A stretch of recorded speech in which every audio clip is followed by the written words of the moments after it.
Hello, hello. Happy Sunday. Happy weekend. It's almost over, but it's not quite. We still have a little bit more time. Oh, I am CounterTop Commander, and I play Magic the Gathering, specifically the Commander format. Sorry, getting a little drop of tea there. Uh, I play about twice a week, or at least I try to. It depends on how my week is going. On Sundays, I play a little bit more basic stuff. We're going to be playing four different beginner decks, four of the 10 that I use to teach Magic. So they're a lot simpler. They're a lot more basic level. They're all kind of aggro decks, which means they're going to be primarily trying to just attack each other until they win the game. Although they do have some other methods to help out with garnering some more interest in the game so it's not just a beatdown every single time. Give beginner players a little bit more options.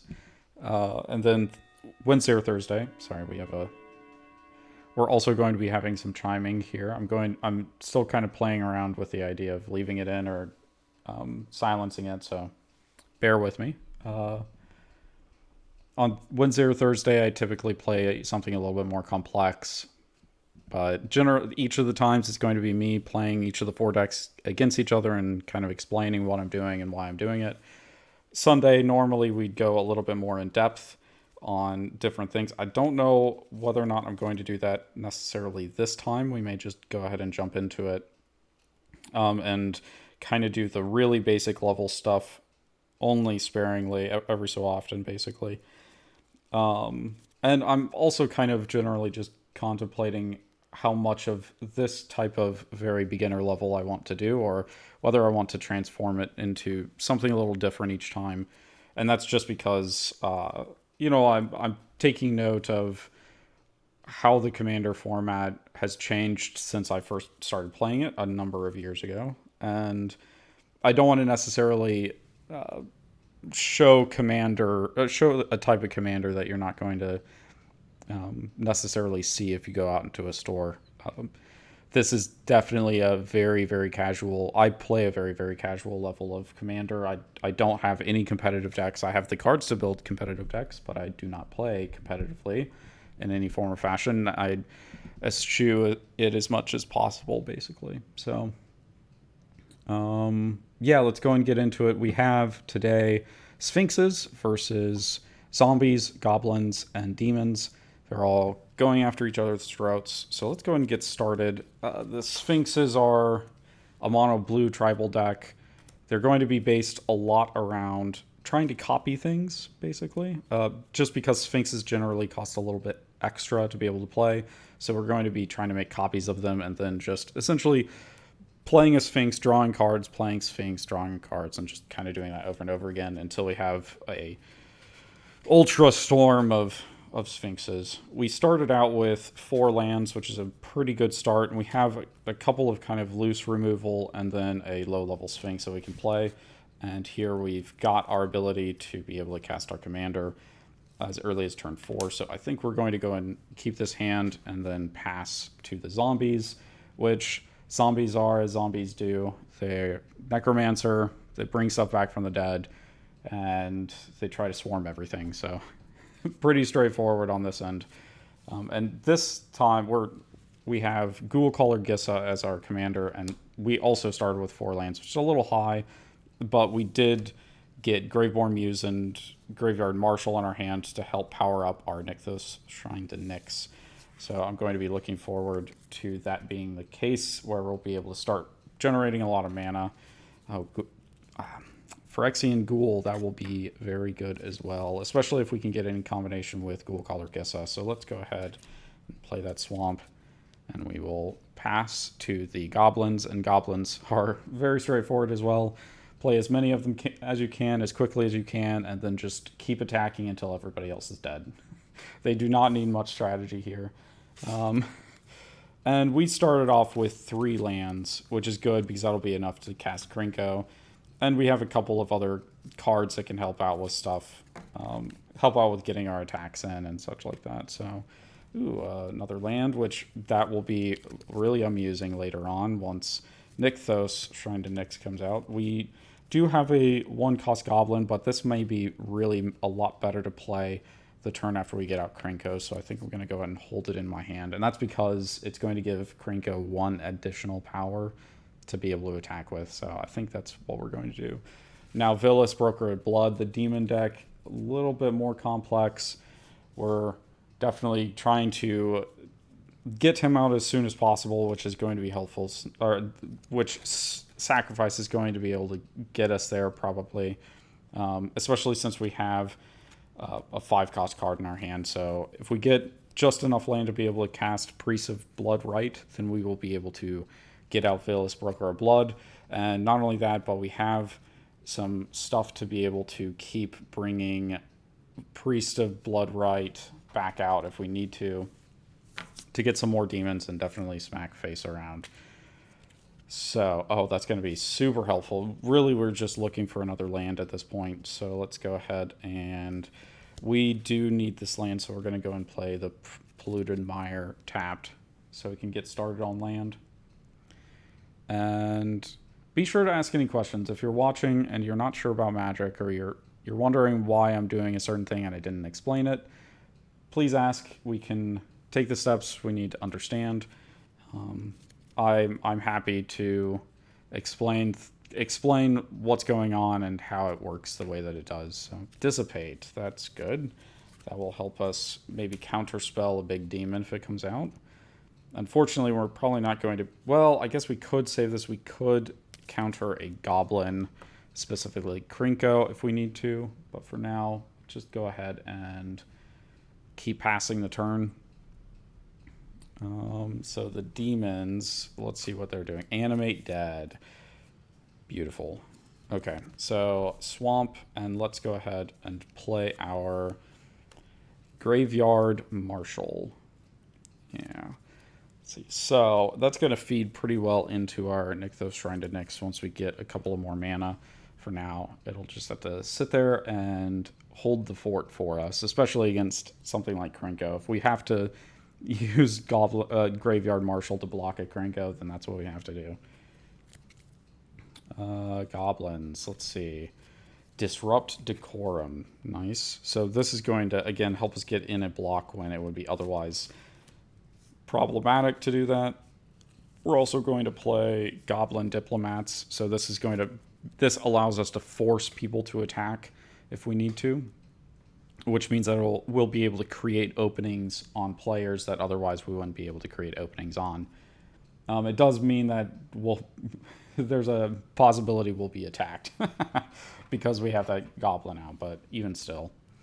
Okay, yeah. This Desert of the Glorified, not great. We would rather have a Swamp to go with Cabal's Stronghold, but for now we're just going to have to go ahead and take it. We will play that into play tapped, so that we can get 4 mana and maybe play it. We'll at least have this Ritual of Soot to wipe the field of tiny things that are coming after us. So I think it's worth go ahead and keeping that card in this case.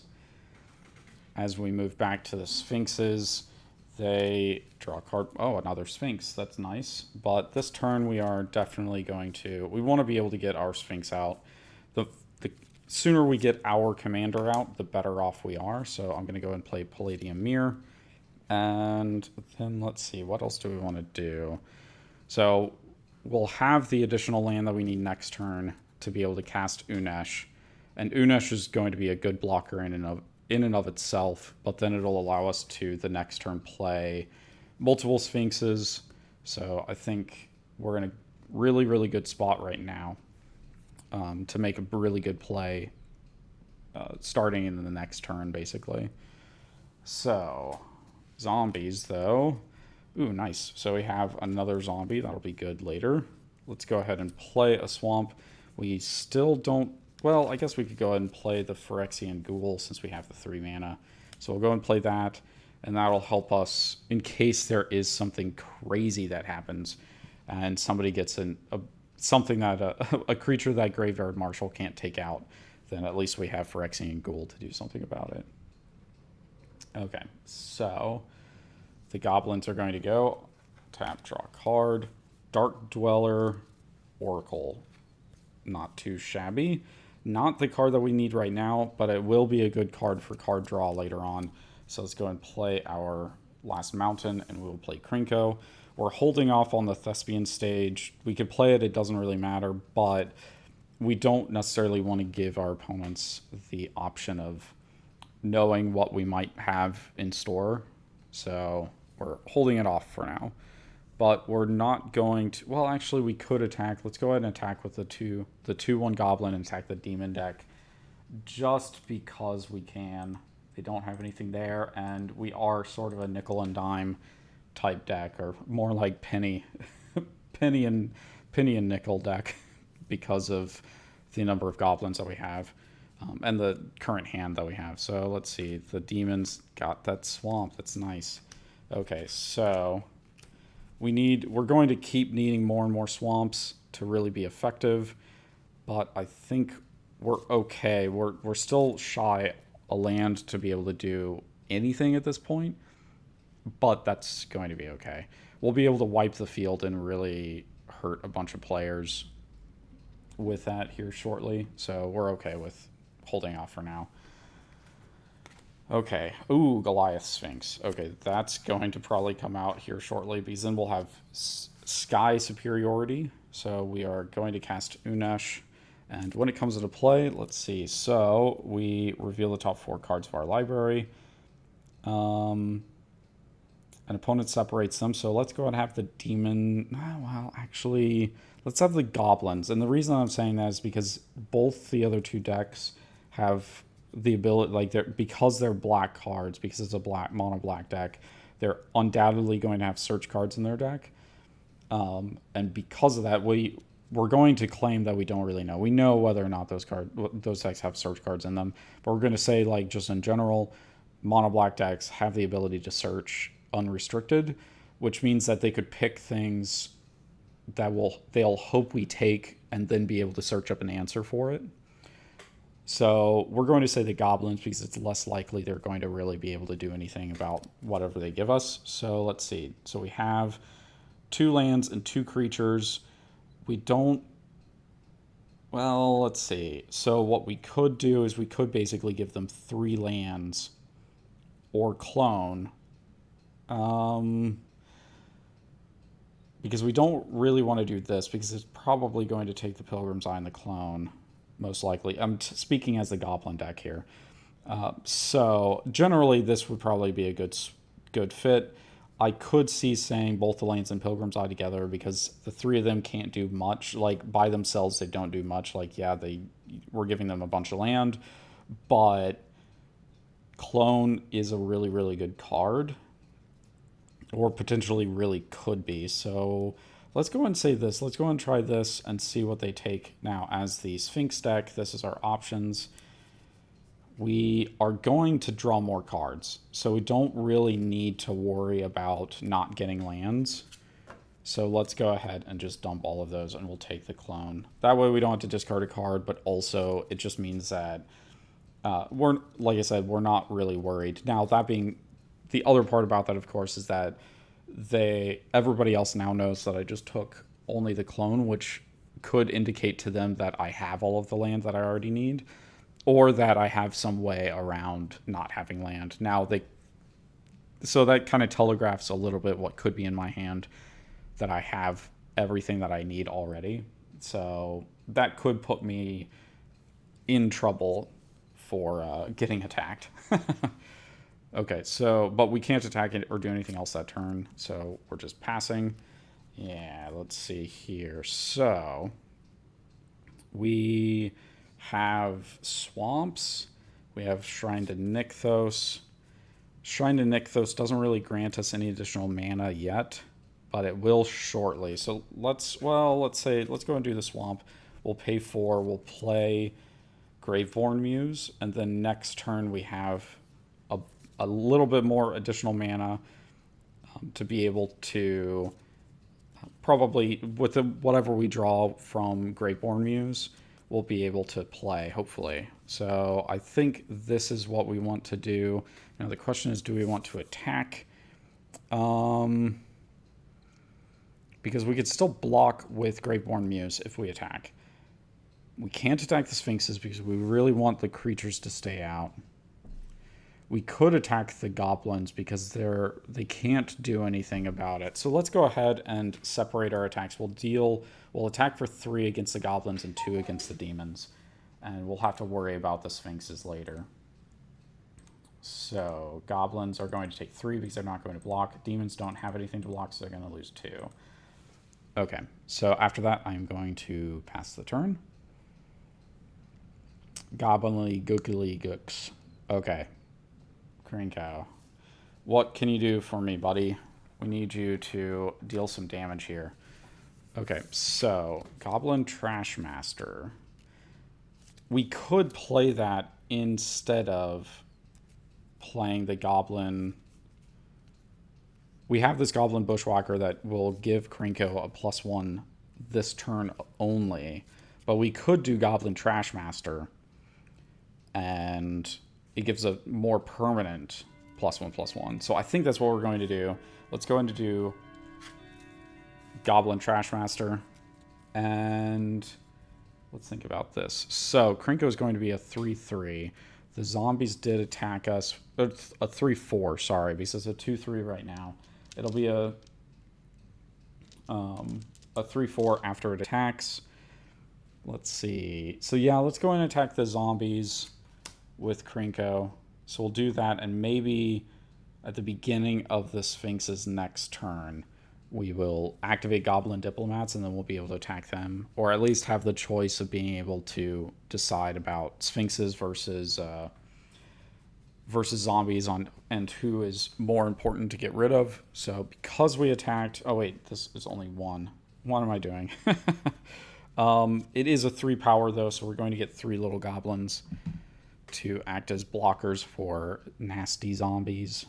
So I think that in this case, the Graveborn Muse is probably too important to not to keep around, so we don't want to really lose it. So we'll go ahead and take the 3 damage, which also means we took 3 commander damage. Let me think about this. So what we... Yeah, okay. So we're going to pass after that. We have all of our nasty goblins to help us. So let's see. So the demons are going to draw Brood of Cockroaches. Yummy. Let's go and play another swamp. So right now, there's definitely a lot of cards out. And our Ritual of Soot knocks out most of it. It doesn't take out the Goblin Trashmaster. And it doesn't take out Graveborn Muse, and it doesn't take out the Sphinxes, but it takes out everything else, and that may be what we need to help stabilize. So the next turn we can play Priest of Bloodright, and then the next turn after that we can play Villas. So I think that now is probably as good a time of any as play Ritual of Soot, so that we can wipe the field a little bit. So most of the goblins are going to die, unfortunately.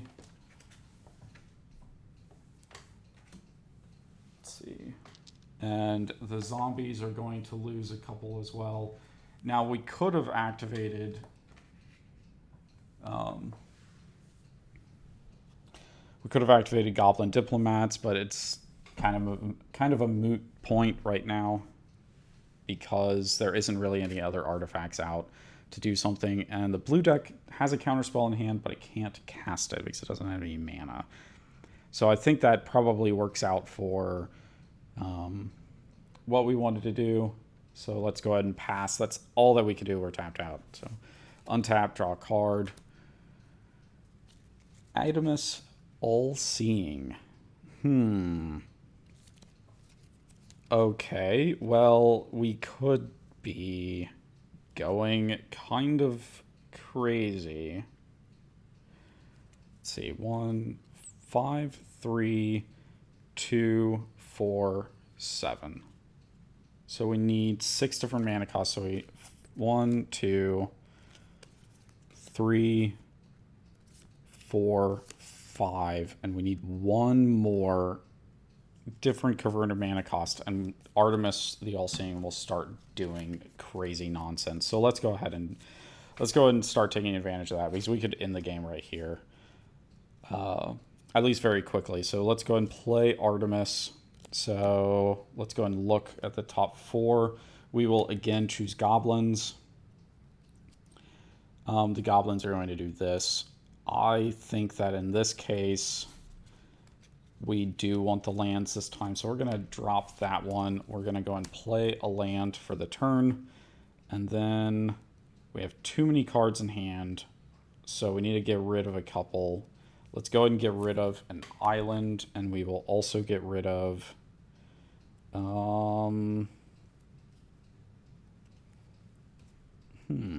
interesting. What do we want to get rid of in this case? I think that maybe we get rid of Prognostic Sphinx. And the reason I say that is because it means that we still have a 5-cost card in our hand, so we're still 5 out of 6 for activating Artemis's ability, or Artemis's ability.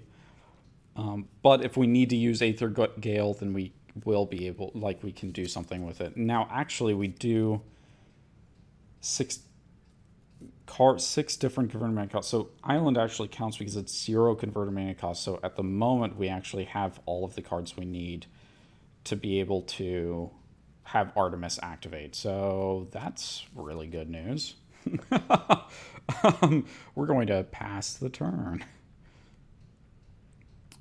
Because we don't... I don't know, I guess we can attack.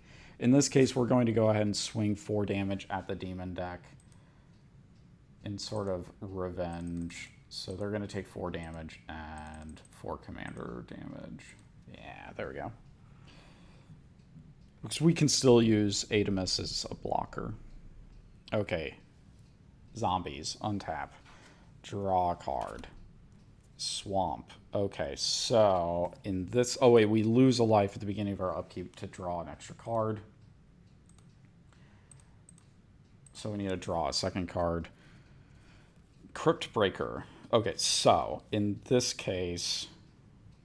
Man, we are basically 1 mana away from being able to cast Deadly Tempest, which is something that we need to do quickly.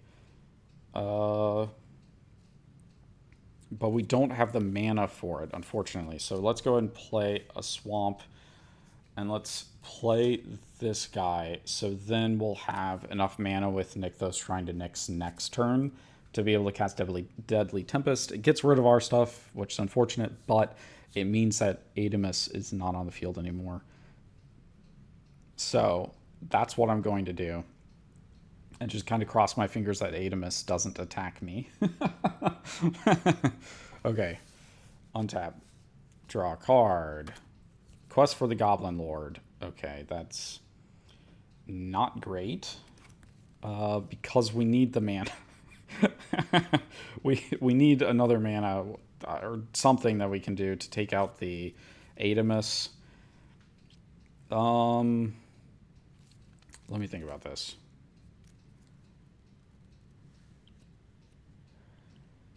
Goblins don't normally have much options against flying things. But maybe if we do... Let's do 4. Let's go and cast Mog Catcher. So it can search for a goblin card and put that card into play. So what I'm hoping here is that we can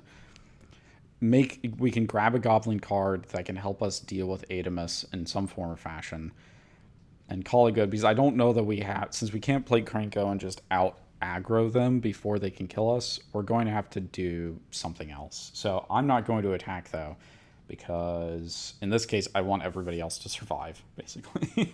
Okay, draw a card. Abhorrent Overlord. Interesting. Cabal Stronghold. We are going to...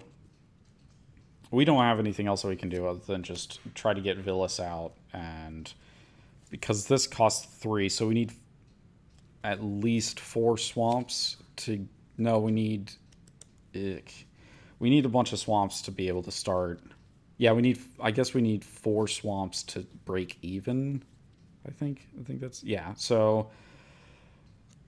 We don't have enough mana to cast Abhorrent Overlord or basically anything else yet. So we're going to go ahead and do this Priest of Bloodright to grab us a 5/5 demon. Hopefully. Demons. I know I have demons. Give me a second. All I had was Harpies, which is no good. Harpies don't do me any good in this case.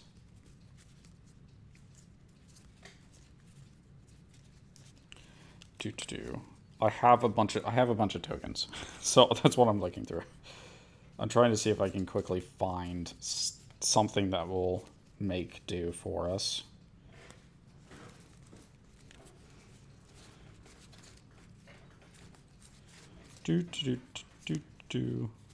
Oh, dragons, cat demons, more dragons, zombies, vampires. Why no demons? Needs the demons. Okay. I better do this now because if I don't do it now, I'll forget. I will most likely forget. I'm out of there.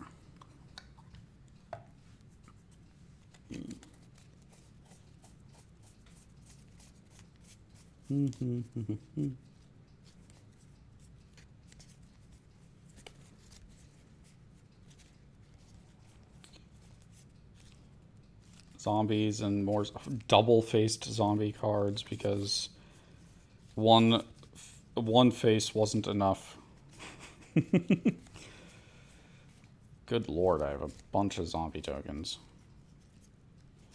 And an assassin token. Actually, I should probably take that out. I do need these for Queen Marchesa. Okay. Hang on. Hold your horses. One last place to look for now. And then we'll call it.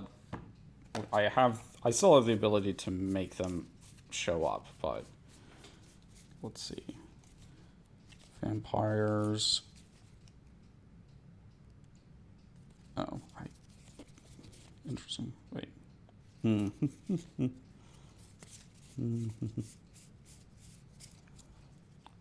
No demons. Okay, that's fine. We will make ourselves a demon.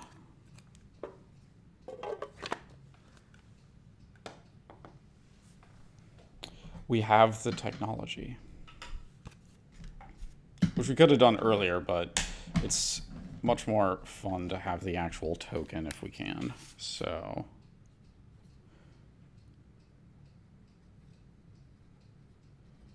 demon flying 5/5.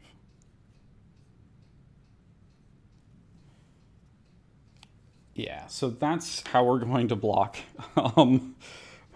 That's how we're going to block Icky Artemis from dealing us any damage. And for now, we'll just pass the turn. Okay, so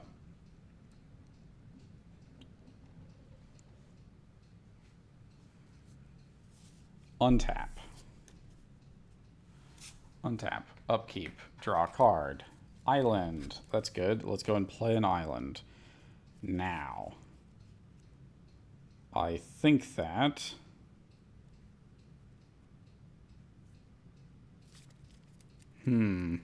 Okay, so...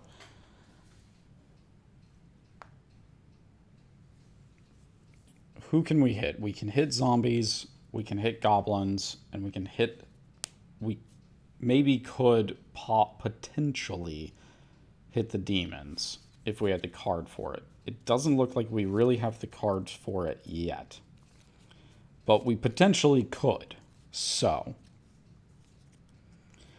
I think that the logic still stands that a mono black deck is going to have a better ability to deal with us than the red deck is. I can see that they have the ability to search for things on the field, but black decks are very, very tricky. So let's go ahead and we'll do this. So we'll swing with both of these. One of them is going after goblins. One of them is going after the zombie deck. So they do have to take the damage for sure. Then after that, when they deal combat damage, we can reveal our hand or reveal, let's see. Yeah, reveal your hand. So we have island, so 0, 7, 4, 2, 3, and 5. So that's 6 different types. So the zombie deck is knocked out of the game. Okay, so we do have 2 4-cost cards. So let's go ahead and we'll pay 2 and play Conundrum Sphinx. So we're still maintaining our parity, or our ability to end the game with Adamus. So let's go ahead and keep doing the goblins. So the goblins are going to get this. Let's see, 6s. So I guess, let's see, do we want to...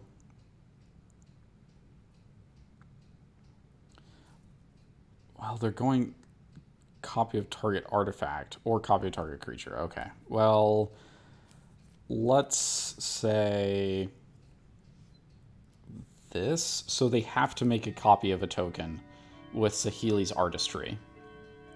Something they already have if they want to keep doing that process. Because otherwise they have this 6 cost in their hand. I don't know that we want to give them both the 6 cost cards. So we're going to split it like this. And I think that... Do we want more islands? We have an island. We're probably going to draw more islands. Let's go ahead and take the Sphinx just in case, and we'll put all of these back. Or into our... Oh, the bottom of our library. Oops. I've been putting them into the graveyard this whole time. Okay, so these 3 and these 2. So these are on the bottom of our library.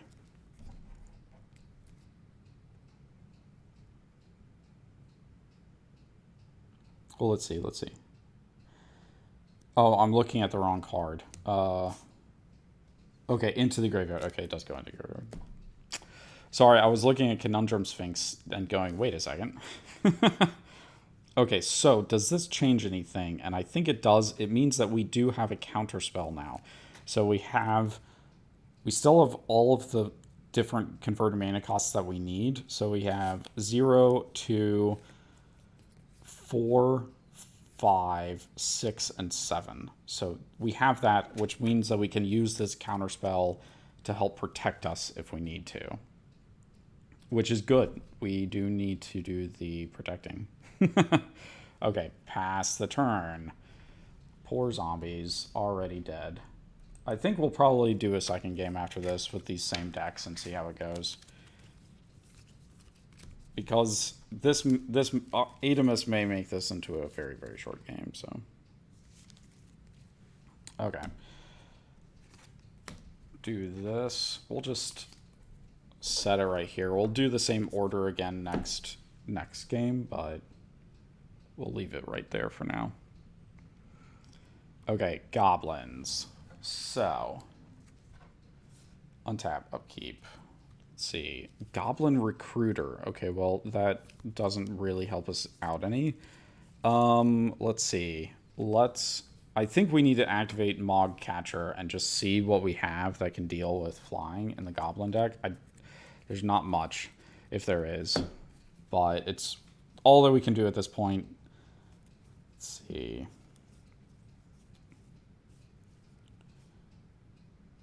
So we get to put it straight into play. So I think Siege Gang Commander is probably high on our list of gets because we can spend mana. We can try to spend mana soon in order to take out all of the... in order to take out Artemis just by dealing direct damage to it. Because some of the stuff like Krinko Mobbox would be great right now, except that it's too much commitment to do what we need. Oh, whoa, hang on a second. Hang on. 2, 1, oh, crap, 4, 1, 6. Dang it. Dang it. We're so close. Kiki Jiki. You almost do it for us. Let's see. So, since we can't do Kiki Jiki, yeah, we don't. There's nothing else. So Kiki Jiki really is potentially our method for getting through this. But for now, we're just going to do Siege Gang Commander, which means we get 3 goblins. So now we just need like 1 more mana, and we can do something. Sweet.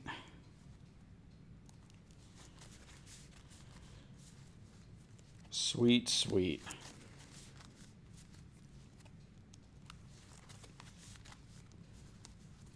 Let's go and finish shuffling. And we will set this to the side.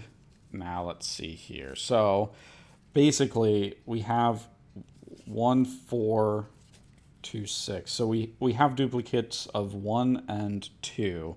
We really need, you know, like we need a we need just a couple more converted mana costs, and we can use Kiki Jiki to make a copy of Artemis. And oh wait, is it? No, it's non-legendary.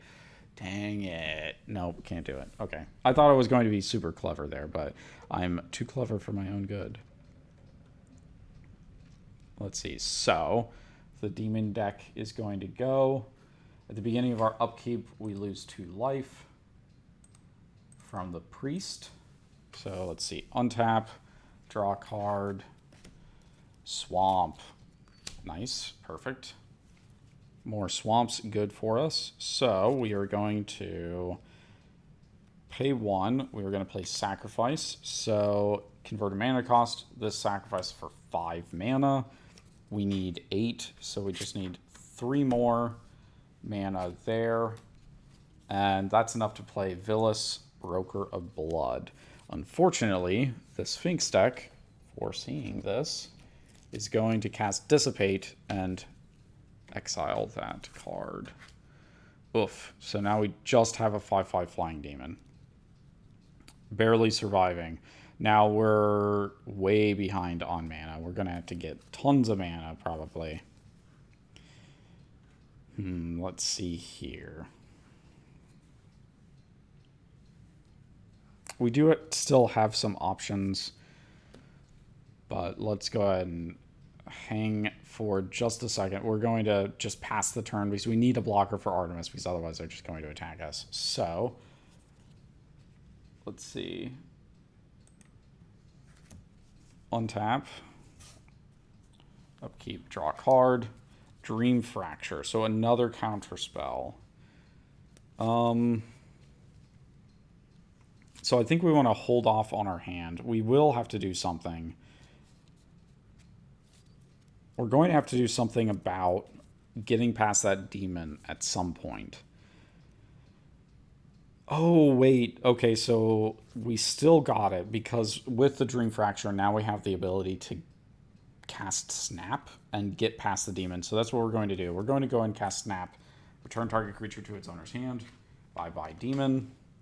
And we untap 2 lands, and now we're going to attack with these against the Goblin deck, and Artemis is going to attack the Demon deck, and we're going to reveal 6 different cards with different converted mana costs. So, yeah, like this. So the demons are out of the game. And the goblins are taking 8 damage. But we also need to do Conundrum Sphinxes ability, which is each player names a card, then reveals top card. I'm going to name Island. It wasn't an island, so if it's not, that player puts it on the bottom of his or her library. Okay. Well, it goes onto the bottom, so that's unfortunate. But the goblins are going to name Mountain, and it was an actual mountain, so they're going to get to draw it. Wow. Okay. Well, we're all tapped down. I don't know that we...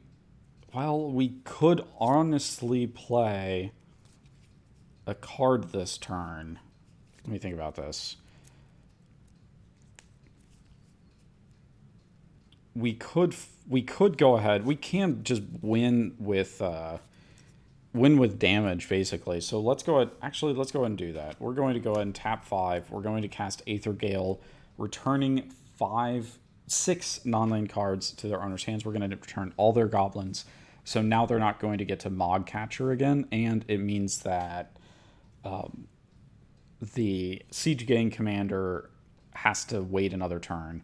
So we've essentially helped ourselves out like one more turn, and we're all flying creatures, so there's it's unlikely that we're going to lose. Okay. Let's see here. So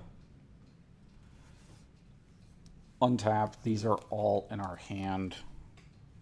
Oh, let me just put it down here. Untap, draw a card. Mog Raider. Okay, so we're going to play a mountain for sure because the Adamus Kiki Jiki thing was not going to work out.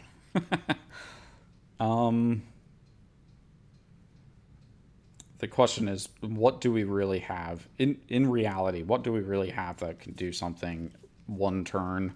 And I don't think that we do, but we can still go ahead and we'll cast Siege Gang Commander, get our 3 goblins, and they still have to attack us if they don't have Adamus. So let's go and discard down some cards. So we'll get rid of Goblin Bushwhacker, and we will get rid of Goblin Marshal. Just too much mana in our hand, basically. Okay, let's pass over. The demons are done for. Let's go and shuffle up this a little bit. Well, I just mean, like, do that, basically. Okay. Burp.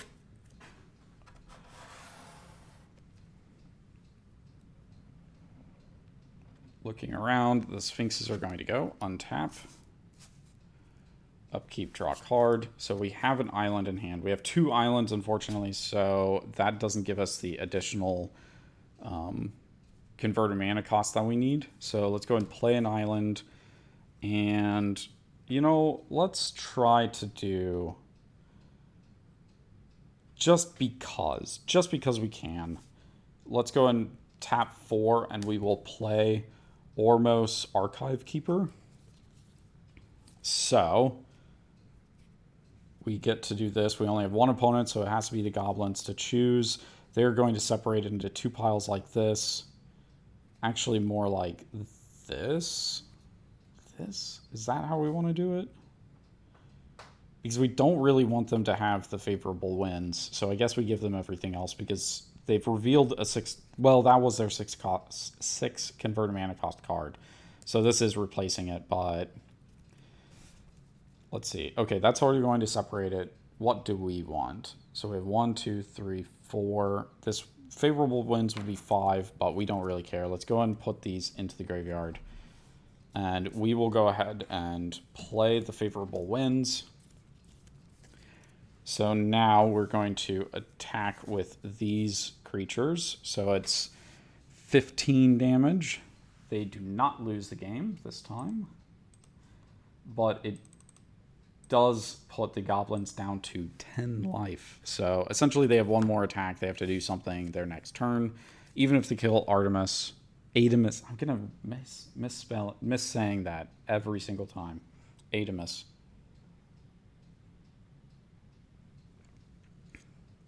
And it's a jumpstart card, so it's not even one from Theros, I don't think. Yeah, that's a jumpstart symbol. Okay. So I think that's all we're going to be able to do. Let's go ahead and pass over to the goblins and see if the goblins have anything. I don't think so, but you never know. It's always possible. Let's see, untap, draw a card, reverberate. That's not really enough. We needed the reverberate for something else, like for that Aether Gale. That's what we needed the reverberate for. So we're a few turns too late on that. So I think that's it. I think we're going to go ahead and call this game. and probably set up for a second game. So I don't think the Sphinxes get to go first this time. They won. They don't get to go first another time, another game in a row. Okay, so let's see. I'm just going to go and do some shuffling. We'll basically shuffle up and do turns as they come around. So let's go ahead and put that to the side. Let's go and get the zombie deck started. So I do also play video games on the side every Saturday.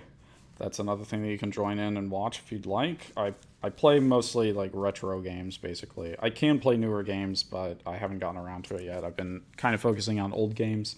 We just got done with Shadow of the Colossus. I did after the stream. So on Saturday, I beat through normal mode in the game. After the stream ended, I beat all of the time trials on normal mode, and now I've been going around and trying to collect everything. A lot more extensive than I was anticipating there. I think because I'm playing the remaster. Thank you, clock. I'm playing the remaster, and I think they added not just new collectibles, like an entirely new category of them, but also more of the ones that were already there. I don't feel like there were 128 fruit in the game the last time I played. And the last time being when I played the PS2 version of the game, basically. So, yeah, it seems a bit different. There's so much more to go through than I thought that there was, so it's taken me a lot longer than I anticipated.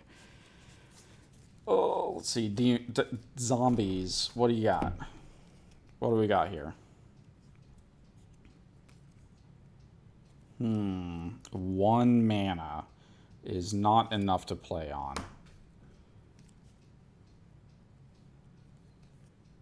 5, 6. Okay. This is a little bit better. This is something that I can deal with. Four lands. We have the Heartless Summoning and Curse of Disturbance. I think that'll probably work out. Unbreathing Horde, though. We need one more mana or more zombies, I think is what we're going to do. So let's go and shuffle those back in and then draw our first card for the turn and see how it goes. We don't have quite the setup that the zombies had last game, but we should be okay. Adamus is in this casual deck, in the casual Sphinx deck, mainly because it seems like a fun card. It has kind of a complex ability to deal, like to try to set up, and also there's a bunch of these beginner decks that have flying creatures. So it's like you kind of have to work for its ability, and we only got 2 players with it because we just couldn't really keep it up necessarily without to be able to solidify our win against the final opponent, we had to stop using it. So I think that it is sensitive enough that you're not going to see it very often. I think we've seen some other games where I've played it and never gotten its ability off. So I think it's an okay card. It could potentially still be a little too good, but I don't know. We'll see. Let's go and draw our first card for the turn. Entomb. Well, that would be a good card if we had something to go with that Entomb. Swamp and pass to the Goblins. Goblins, you're getting a second chance here. We gotta win. We gotta try to win. Brainless army goblins throwing themselves into the goblin fodder cannon. Trying to win, as always.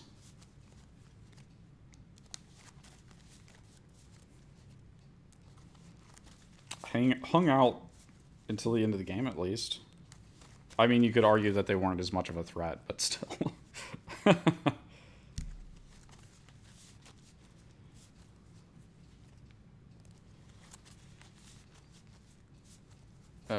Let's see what this hand is. If it's a good enough hand or not.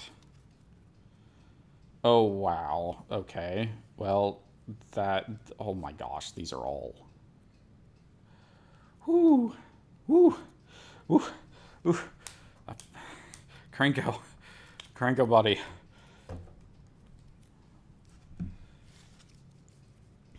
Okay, yeah, this is pretty darn good. This is a great hand. Let's see. So we'll draw for the turn a mountain. Let's go ahead and play it. And it's a good hand because we'll have Ancient Tomb for next turn. So we will pay 2 life and we'll get Krenko out. Then the next turn after that, we'll have the ability to do both Skirk Prospector and Wheel of Fate. So we'll be able to we'll be able to dump most of our hand very quickly and then refill it with Wheel of Fate. So yeah, this is, I mean, refill it in time with Wheel of Fate. So yeah, this is gonna be spicy. Goblins getting spicy this game. Yep, go Goblins, go. Let's see if the Demons got a decent hand. I mean, it was still a little slow, but it's kind of anticipated with the Demon deck, so...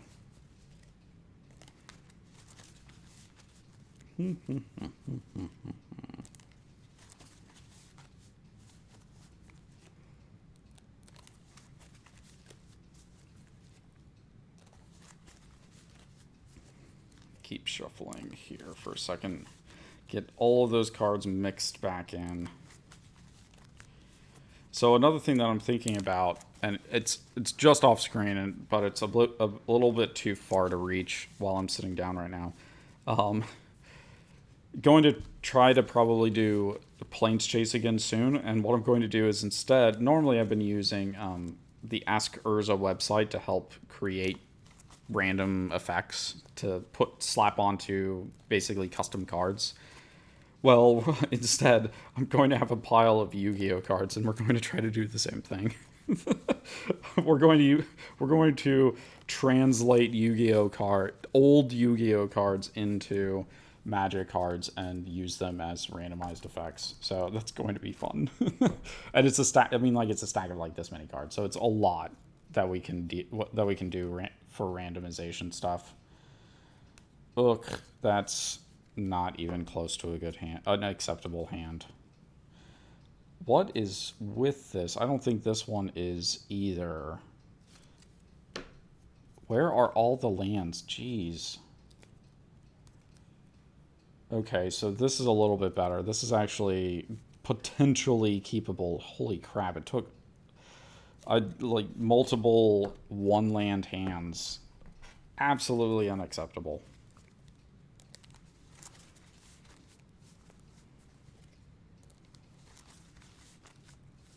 Let's shuffle up again. But we did get Dream Devourer, so we can reduce the cost of some of our demons and hopefully cast them later. We'll just toss them all with, we'll have Soul Ring and that card, so we should be able to toss a bunch of them into exile and cast them for cheaper later. So let's go ahead and draw a card for the turn. Dread Horde Invasion. Well, at least we have a sacrifice outlet if we need to. Let's see. So we do want to swamp and Soul Ring first. So the next turn we can play the Polluted Mire and still play Dream Devourer. I think that makes sense. Let's see. So we're not going to be able to get some of this other stuff. So yeah, I think that's what we'll do. And that means our final deck that we have to restart is the last game's winner, who drew a ridiculous number of cards. Okay. Kind of ended up off the back of that artifact, really. That's what really propelled it forward, because being able to reduce the cost of Sphinxes by 2 goes a very, very long way. Even though we only played like 3 Sphinxes that weren't our commander, it goes a long way. I mean, that's essentially, we got 6 free mana from doing that. So it goes a really long way. It's cards that reduce costs are very, very good. Definitely something to consider during deck building is finding stuff that reduce costs. Now, of course, you have to have like those cost reduction cards. Y'all have to be able to protect them, but even still. Okay. That's enough shuffling. Let's go and draw a new hand. So that's... Okay, so this isn't great, but I think that maybe it's doable. Because we almost have enough mana to get Pilgrim's Eye, and we should be able to draw a couple more islands over the course of the game. So I'm okay with what I see right here. Let's go and draw for the turn. Okay, island, perfect. So we'll be able to get up to 4 mana, and then it's a matter of getting up to 5 and more mana after that. So, passing the turn, we get back around to our first turn hand. Ebon Stronghold. That is a good card. The question is, do we play it right now? I think maybe yes, let's go ahead and play it. We'll play it and put it into play tapped, because Heartless Summoning, we're not sure that we want to play Heartless Summoning yet because we don't really have any creatures to go with it. So that doesn't really help us all that much. Not until we can play some creatures can we really make use of that. So let's go ahead and Hordling Outburst. Interesting. Let's go ahead and Krinko it up, baby. Yeah. So let's we need to reset the game. Game settings. Reset all players. Okay. Sorry, I need to... I am keeping track of life totals right here. Okay, so there you go. That's what it was. Goblins lost 2 life. Okay. We have Krinko out. Everything's going to go great.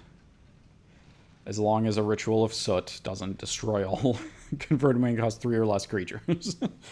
As long as that doesn't happen again, we'll be fine. We have another land. So that's... Okay, so yeah, let's go and put the Polluted Mire into play tapped. We will tap 3 here and play Dream Devourer, which means that... Let's see, so if we get another land, we'll have 5 mana. We could be able to cast Omnixilus of the Black Oath if we wanted to. Give us a free demon as a blocker to kind of help out against Krinko over there. I think that may be... So hopefully, let's cross our fingers and hope that we draw another land. Just a regular swamp instead of a non-basic land. Although I guess if it doesn't come into play tapped, that's really what we're after. We just want to be able to use it the turn that it comes out. So, draw a card, Dance of the Many. Ooh. Oh, that's sick.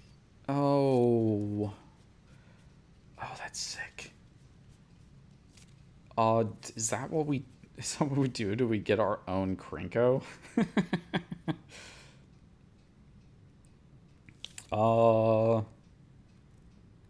That is really tempting. I'm just trying to think of if there's any reason why we would do that necessarily. It just doesn't seem like it's wholly beneficial at this stage. I mean, it's tempting though, because we would get a lot of blockers, but we're not going to be able to use them as effectively as the Goblin deck is, so I'm not sure quite that it's exactly what we want. We're not going to be able to basically trade Krinkos with it. So I think we just pass for now and not waste our mana on it. Okay. Untap, draw. Deathmark Prelate. Sacrifice a zombie, destroy target non-zombie creature. Ooh. Ooh, that's worth doing. 2 for this and Heartless Summoning, I think. I think that makes sense. Because it's not going to die, we can Unbreathing Horde. And yeah, I think that works out. I think that's what we want to do. Because then that means that we can kill off Krinko, and then we can think about killing off other things if we need to. So, untap, draw a card. Mountain. Stuff that we don't really need, but that's okay. So, let's go and play another mountain. Oh, that's evil. Let's go ahead. So we do need to set it up. Let's go and get Bloodmark Mentor out of the way. I think that makes sense. We'll lose 2 life. We will suspend the Wheel of Fate, and we will play the Bloodmark Mentor. So, suspended with 4 counters on it. And then we are going to attack with Krinko, which gives him a counter and then creates 2 goblins. And the person we're attacking this time, we can't kill Dream Devourer, so let's go ahead and attack the zombie deck. It seems like potentially they could be getting a little tricksy over there, and we don't want that. So we're going to go ahead and attack them first. And that means they take 2 commander damage. Oh, wait. There. It didn't reset commander damage for some reason. It's weird. Okay. That's all the goblins have this turn. They're going to pass. And, oh, we went down 2 life. Okay. 36 to do the crazy crap that we're doing right now. Okay. Draw a card. Hell's Caretaker.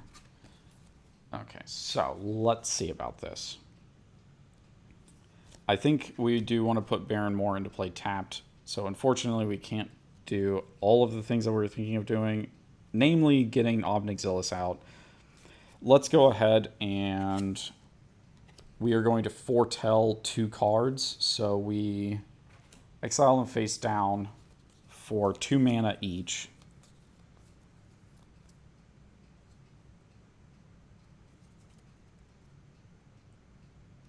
Yeah, so during your turn, you may pay 2 and exile it from your hand. Then you can cast it later for its foretell cost. So its foretell cost is 2 less than we just paid. So it's making it easier to cast some of the spells in our hand. And that is why Dream Devourer is very good. Hey, Drippy. Thanks for raiding. How's it going? What were you guys up to? We're just playing some Commander here, basically. Beginner decks, so easy stuff. Nothing too complicated. We have Sphinxes. We're just about turning to the Sphinxes' turn here. We have Sphinxes versus Zombies versus Goblins versus Demons. Yeah. Fun. We already played 1 game, and the Sphinxes just won hands down. Oh, you wanted to learn how to play Commander? Oh, that's fun. What do you know of Commander? I play solely on paper. I don't play online at all. But I'm happy to answer any questions that you have. I'm going to just keep going because the basics for it are pretty much the same, but your friends wanted to learn as well. Okay, that's cool. That's cool. So, I mean, the very basics of Commander is just that you're pretty much playing a normal game of Magic.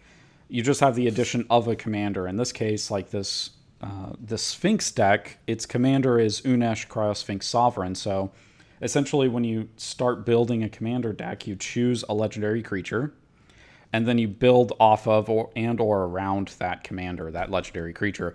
And that essentially acts as your general for your deck. So when you're building, you have to have exactly 100 cards with your commander counting as number 100. And then whatever the colors that the commander uses, that's all the colors you can use. So if it was a blue, red, black creature, then that you could use blue, red, black, but you can't use green and white. They're just intolerant of using... The legendary creatures is kind of intolerant of any other color other than its own. Oh, the local shop. Okay. Just got into Magic. Nice. That's great. I've been playing Magic for quite some time. I've been playing basically since before Shards of Alara came out. So it's been a little while. I guess it was like 2012 or 13 or no wait no even further 2008 or 9 I guess that's when it was. So it's been quite a long time. Yeah, so you build your deck around your commander, and then all that happens is you play a normal game of Magic, except that your commander kind of acts as a card that's in your hand, except it exists primarily in what's known as the commander zone, so that's why I kind of have it away. But essentially, whenever you have the mana to cast it, you can cast your commander as if it were in your hand, and then it just comes into play. And if it dies, or if it gets exiled, or even if it like returned to your hand, you could instead decide to put it back into the command zone. So basically your commander is a card that you have access to the entire game. And the only downside is that each time you send it back to the command zone, you have to pay 2 mana extra for each time you summon it. So like Unesh, it costs 6 right now. If I cast it and then it died and I put it back into the command zone, it would then cost 8 mana instead of 6, and then the next time after that 10, and then 12 and 14, and so on and so on and so on. Although if you saw a commander get cast more than like 4 times in a game, that would be a feat to behold, because it doesn't happen very often. It also kind of depends on what your local shop, how they were playing. Commander is meant to be more of a relaxing game. Like it's not meant to be competitive necessarily. You can play it competitive, but it's not necessarily intended to. It's kind of, everybody kind of accepts that you can do crazy broken crap in it, and you just kind of decide not to do it. Instead, do silly things like play Sphinx Tribal. It doesn't make any sense, but yeah, the players have more health. They start off with 40 health instead of 20. And one other little caveat is that commanders deal a thing called commander damage. We actually have an example here. Let me go ahead and pull this up. So you can see on screen now, we have, looking at this, this is the life totals for each of the different decks. We have zombies. Well, we have goblins here that they've cast their commander 1 time already. So that's how I'm keeping track of it. And that goblin commander has actually dealt commander damage. So it's dealt 2 damage. If you take 21 or more damage from a single commander, you lose the game. And you keep track of each of them individually. So we have a counter to keep track of each of those as well. It can happen. Some decks base their whole thing around dealing commander damage. Some decks don't even care. They just kind of play a regular game of Magic, so to speak. Yeah, I really like it. I have a lot of commander decks because I really enjoy playing this format. So let's see. We got to this turn. We're the last hand, so we get to play a land. Let's go ahead and get a blocker for the goblins in case we need it, and we get an island from that. So let's go and grab an island. I'm glad to hear that they're playing casually, because I was kind of afraid that the format... I'm playing here online because I really like Commander, but all of the places around me play almost entirely competitively. It's just not what I'm used to. I've always played this casually, and I'm probably always going to play it very casually. Kind of like you would play a board game, basically. Like if you had a board game night with friends, that's kind of feeling I like to get out of Commander. So let's finish shuffling real quick. So there is a banned list for Commander. It's probably something you'll have to look up.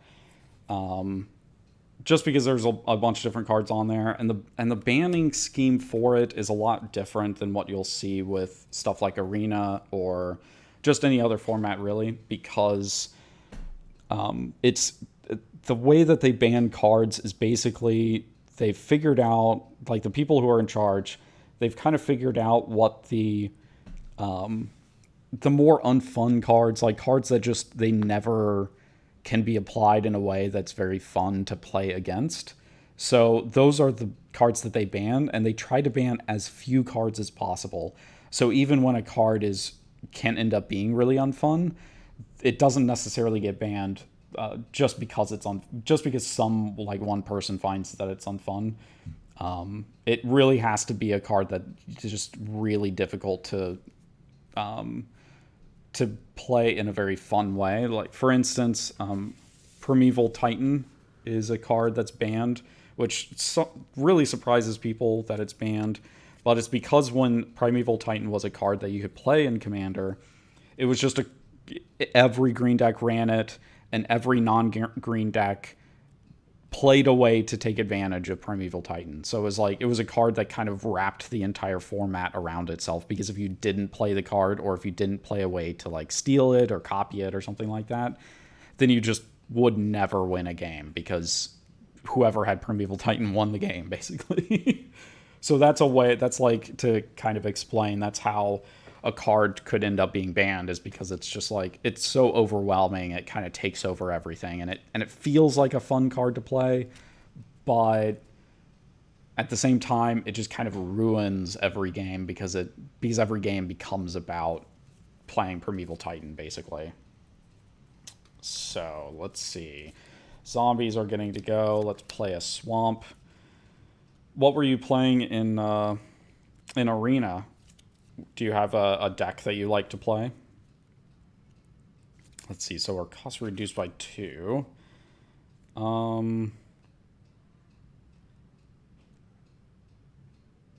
me think about this. We want the Deathmark Prelate to come out. Let me think about this. I guess we actually want to try to get a zombie first. So let's go ahead and play Curse of Disturbance. Enchanting. Who do we want to enchant? See, and the goblins are going to attack somebody. They're almost certainly going to attack the demons. Because the other decks aren't really attacking this turn, let's go ahead and enchant the demon deck so that we can get a zombie that we can use in a subsequent turn with our Deathmark Prelate, and hopefully kill the goblins off. Challenges for now. I'm actually very unfamiliar with Arena. I'm not exactly sure every card that's in there. Actually, let's see. Do we want to... Yeah, let's get rid of... Before we pass the turn, we're going to go ahead and sacrifice our Ebon Stronghold to get 2 mana in order to cast Deathmark Prelate. So then we have a little bit more ability to do stuff in a future turn. Okay. You like white and black? Okay. I don't have very many white and black decks, but the ones that I have, I really enjoy playing. I have one that's all about reanimating legendary creatures, actually. It has only legendary creatures in it. Let's go and play this. We need to dump our hand a little bit. So let's go ahead and play Skirk Prospector. So we are going to sacrifice both of these goblins so we can play Goblin War Driver. Then we're going to pay 2 mana here to play and kick Goblin Bushwhacker. So then we can get everything with haste. Let's see, is there anything... I think we want to hold off on those cards. So let's see. I think we do want to attack the demon deck. I think that makes sense, because we can go ahead and Goblin Bushwhacker this turn as well. Yeah, that means we can also attack the zombie. I think that's what we're going to do. So let's see. And we have First Strike. Ooh. We can actually attack with everything here, because nothing can survive our First Strike, because we have +1/+0, and then we'll have Battle Cry. Although this guy, let's see, yeah, he can still attack. He can still deal damage. So let's go ahead and attack with everything here. Who do we want to? I think the Goblin Krinko right here is going to go after the Demon deck. And I think we'll split it up 2 and 2 with the other players. So let's go and bring up the life total here.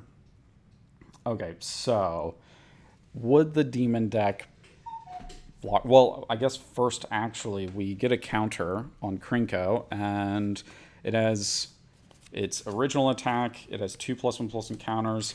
We have Goblin Bushwhacker, and then also we have the War Cry. So that's the goblins that we get to create this turn. Holy crap.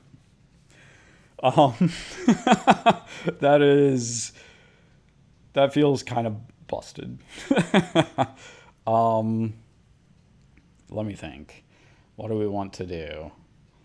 Oh, and we do get a zombie for that. We have to give ourselves a zombie because we attacked that guy. So there we go.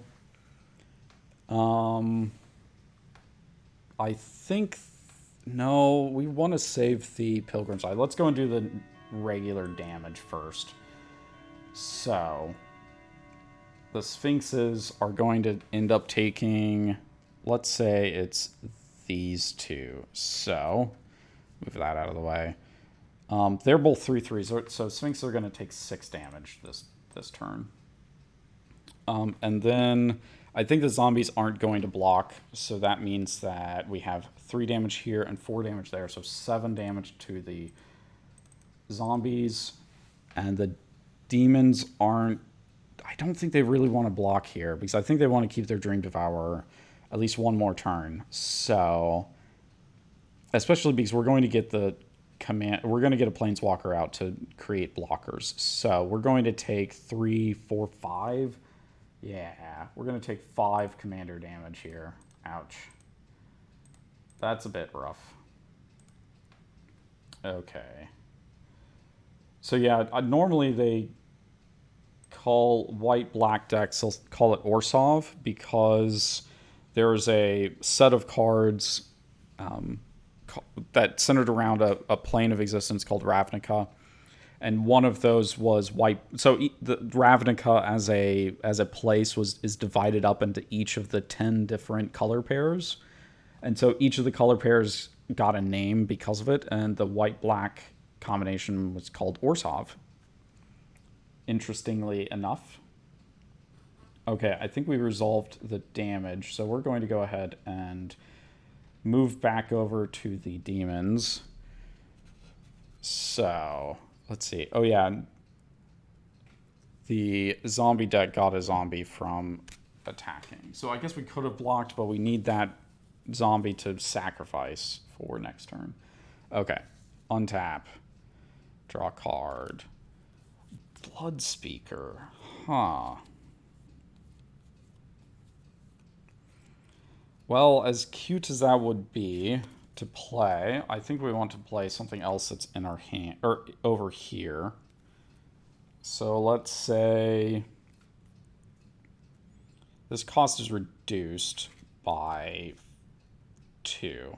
I think playing, actually maybe just playing Sower of Discord makes more sense. And we're going to, we need to choose the players that it's going to target. So let's see. We are going to target the Goblin deck for sure. But who's our other target? Maybe the zombies, honestly, for enchanting us and being jerks.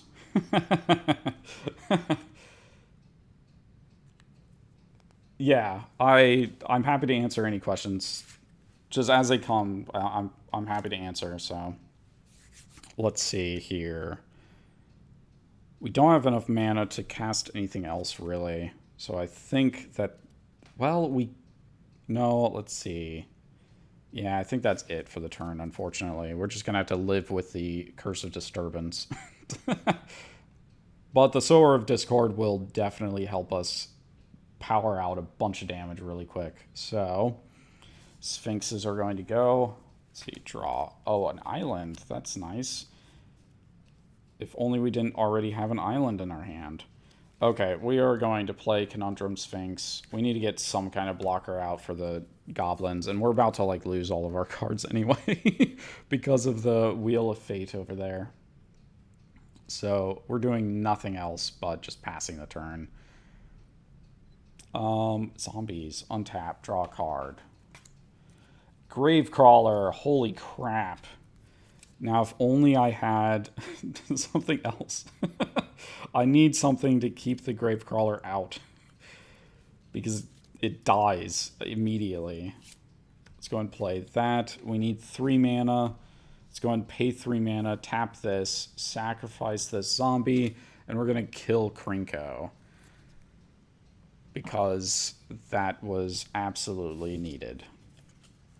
But we're also going to tap 1 and play Gravecrawler, which immediately dies because it doesn't have enough toughness to survive the Heartless Summoning, which is okay. Being in our graveyard, it actually isn't really that big of a deal.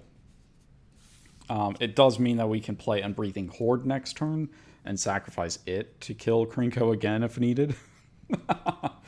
So, like I said, okay, so we're going over here. Krinko just died this turn. So it is in the command zone. We're going to go and move it to the command zone, which means that it costs 5 mana now instead of 3 mana to be able to cast. So untap, pick up these cards into our hand, untap. Upkeep, let's remove a counter here to draw a card, and draw a card. It's another mountain. Let's go and play a mountain. We do want to cast our commander, so I think that we're going to tap 5 here and sacrifice a goblin from our Skirk Prospector, and we will... My goblins. Oh, it's goblin stack over there. Okay. 5 mana, and we recast Krinko, 10 Street Kingpin. So I'm just adding a casting trigger here. We can pull it up. So yeah, we've cast it 2 times. So next time it's going to cost 7 mana. So it's getting a bit expensive. That's why when you see something cast more than just like 4 times, that's very rare, generally speaking. Okay. Unfortunately, we can't attack with Krinko this turn, but we could attack with everything else if we wanted. So it kind of makes sense to go all in, but if we attack the zombies, then we're going to take the damage too because of Sower of Discord. So we really want to get rid of that Sower of Discord if we can. Unfortunately, we don't really have any cards that do that right now. So we may have to attack somebody else, but there's that Conundrum Sphinx over there that's a 4/4. Even if we have First Strike, we don't really have enough to get through that. So the question becomes, what else do we want to do? And I think maybe we just hold off, because we can certainly draw into a bunch. We're going to draw into a bunch of cards with Wheel of Fate in a couple of turns, and that should replenish our hand and be able to get us back into the game. So I'm really looking forward to that. We're just going to pass, though. So untap, upkeep, draw a card. Oh, another land. That's good. That's good news. Let's go and play it. So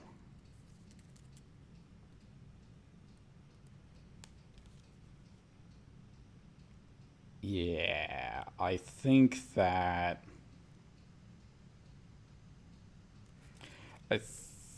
we want to pay 3, and we're going to use that to maybe pick up this card. We're going to use that to cast the Planeswalker that we have. So he starts out with 3 counters. Let's go and bring him down to 1 counter, and we will lose 2 life and create a little demon here. So here's our 5/5 demon to block with.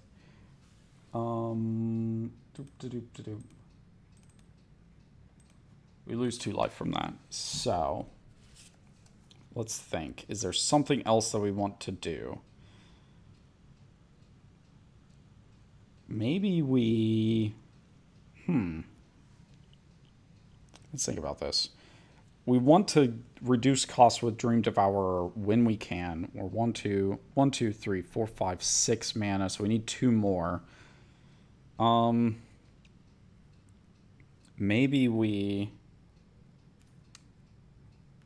Let's go and pay 2, and we'll put Bloodseeker into our Foretell spot over there.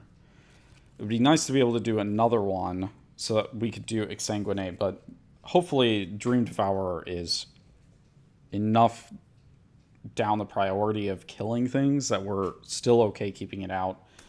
Let's go and swing Sower of Discord at the Goblin deck. So that means that once the Goblins lose 6 life from that, so will the Zombies. Since that's what Sower of Discord does. Very satisfying. Okay. Let's see, what else do we want to do? I think that's it, because we're just going to use some blockers. I think Obnixilis will probably die this next turn, but that's kind of okay. As long as we got another blocker, that's really what I needed, is being able to attack with Sower of Discord and having a blocker for Krinko if we need to. So untap, the Sphinxes get to go. An island, that's nice. I think actually this is where, so I think what we want to do is, weirdly enough, we're going to pay 5 and we're going to cast Time Warp so that we can get an extra turn, and that should help us be able to get Unesh out in our extra turn, and maybe that'll put us just far enough ahead that we can do something. We not necessarily do something about the Wheel of Fate, but at least already have a start for Wheel of Fate. So I think this means that I think weirdly enough, we're going to join up with the demons and we're going to attack the goblins. Which means that we're dealing 5 damage here. And the zombies are also going to take the 5 damage. We each get to name a card, though. So I'm going to name an island. It is not an island, so it goes to the bottom of our deck. That's okay. The zombies are probably going to name swamp. I think they're just going to each name basic land, because that's the card that we have that each of these decks have the most. So that's not... that is not a swamp. Let's see. That is not a swamp either. That's unfortunate. That's a land that would have helped us be able to get really far. And we also have... oh, a mountain. The goblins actually drew a mountain. Okay. That was Conundrum Sphinx, by the way. That's what its effect is. Each player names a card. They reveal the top card of their library. If it is the named card, they put it into their hand. Otherwise, it goes on the bottom of your library. So, our second turn, we are untapping, drawing a card. Sky Diamond. Oh, interesting. So, let's go ahead and cast Unesh here.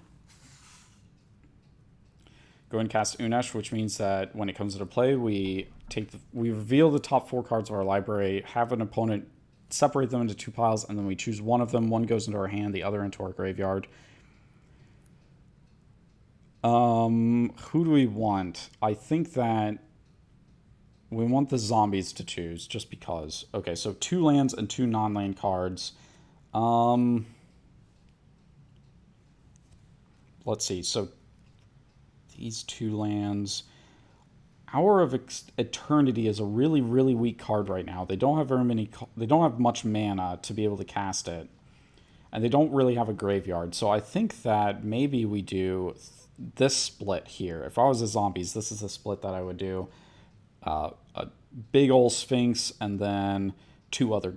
a useless card with 2 lands. So if I was the Sphinx deck, I think that despite wanting those lands, I'm going to go ahead and take the Sphinx, because this is another card that we can use to really help us out later on.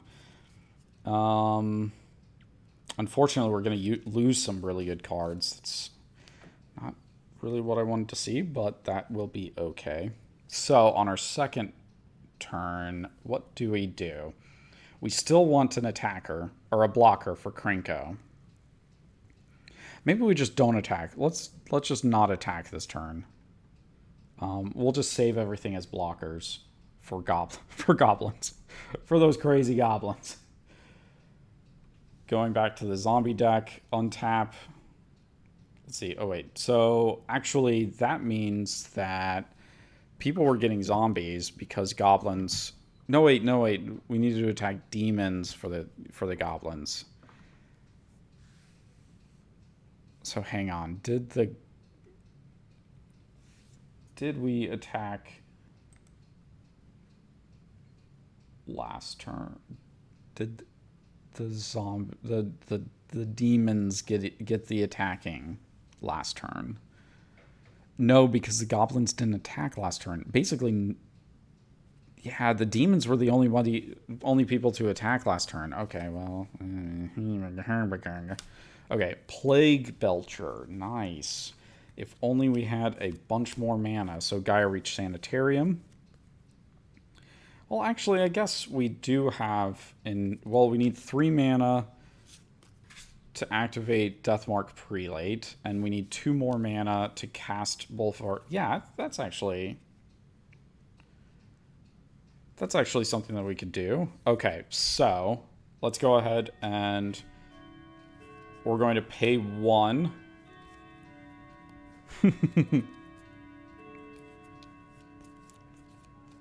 Thank you, Chimes. So let's see. Plague Belcher is going to come out for 1 mana because of our Heartless Summoning, but it needs to put 2 -1/-1 counters on a creature, so we're going to go and put it on the Belcher, which means that it's really close to dying, but that's okay. So then let's go ahead and pay 1 and cast Unbreathing Horde, which it comes into play with, let's see, for each other zombie you control and each zombie in your graveyard. So it's going to come into play with 2 +1/+1 counters, but it is at -1, so it's only barely alive here. Let's pay 3 mana. We're going to tap Deathmark Prelate to sacrifice the Unbreathing Horde, and that will cause each opponent to lose 1 life. We don't gain life from it, unfortunately, but everybody else does lose a life. And it's damage, not loss of life. Okay. Let's look up Sower of Discord so we can bring it up. Gonna bring it up on screen here. Whenever damage is dealt. Okay. So not loss of life. That's fine with me. Okie dokie. Let's see here.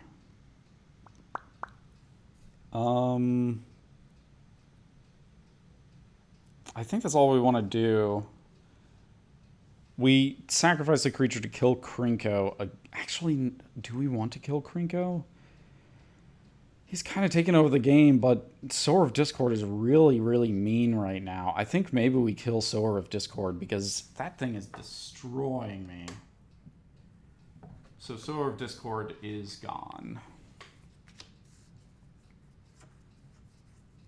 As the zombie deck, we do not like to see that kind of nonsense. Okay. So, Goblin's turn. Untap, upkeep. We're very close to a Wheel of Fate here. So, draw a card for the turn. What do we get? Oh, not. Nice. Okay, so Goblin Lookout is really quite good. Let's go ahead and play it. So, we're going to go and play that for 2 mana. And then we're going to play Hordeling Outburst for 3 mana, so we get 3 more goblins. Oh wait, we do have a land in our hand. Don't want to let it get caught up with everything else. Okay, 3 more goblins. Oh man. If only Goblin Lookout had haste this turn, that would be sweet. That would be really, really good. Okay, so Krinko. We do want to try to attack with Krinko if we can. Question is, I guess the zombies are really the only people that we can attack with Krinko. They have so it's normally a 5/4, but it's -3, so it's a 2. It's a 2 power. We do have First Strike, So I think Krinko is going to go ahead and attack the zombies because we still have the first strike. So let's go and put a counter on there, which means we create. Ooh, or do we attack with? Yeah, I think we attack with Goblin War Driver here as well. Um, it's a 3 power, so let's see. Krinko is going to create 3 goblins here. Yeah, I think that's smart. So each other attacking creature. So it's still it's a 1 toughness creature with first strike. So they're going to have to take the damage if they want to keep the Plague Belcher, and I think that they do want to keep Plague Belcher, mainly because of its interaction with the Heartless Summoning and the Grave Crawler that's in the graveyard. So the zombies are going to take 6 damage total, I think. Let's see. 1, 2, 3, yeah. 6. No, 5 damage total. Okay. 5 damage.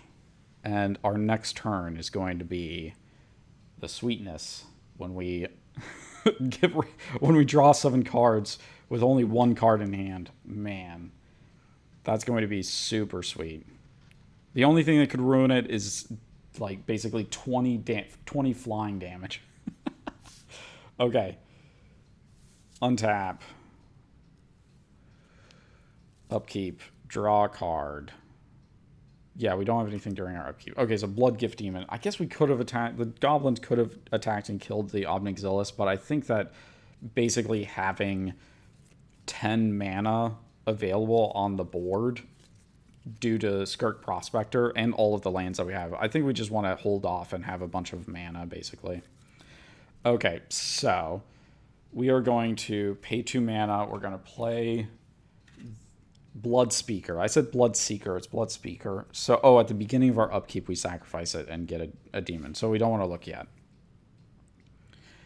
Okay. But we could get rid of 2 more cards. So let's go and do that. We're going to foretell Blood Gift Demon and Exsanguinate so that we get a little bit more ability to do stuff with that.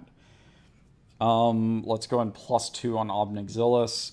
So each opponent loses 1 life, and then I gain life equal to the life lost this way. So as the demon deck, I'm going to gain 3 life, and the zombie sphinxes and goblins are each going to lose a life. Now, I think that we don't attack. I think we just pass. In this case, we just pass and hold off because our Blood Speaker should be able to... It's at the beginning of the upkeep, we get a demon. So most likely we're going to try to find Pestilence Demon. I think I still have Pestilence Demon in the deck, which means that we can pay black mana and basically kill off all the goblins really quickly. So that's what I'm going to try to aim for. So let's see. Okay. It's our turn.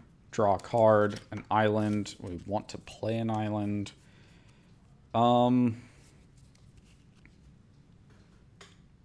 So it's unfortunate because we don't have enough mana to cast Beacons of Tomorrow because we're literally 1 mana short for that. So we're just going to have to discard it with the Wheel of Fate coming up. So let's try to get rid of the cards that we can out of our hand. So I guess before that, let's pay 4 mana and get a good stock of what we're going to have in our hand to discard. So we're going to do this again. We did play a land. We want to not play a land just in case it's a land that we actually want. So let's go and do that. Let's say the demons. Okay, so we have Sphinx of the Final Word, Jeweled Amulet, and Aether Gale. So how would we separate this?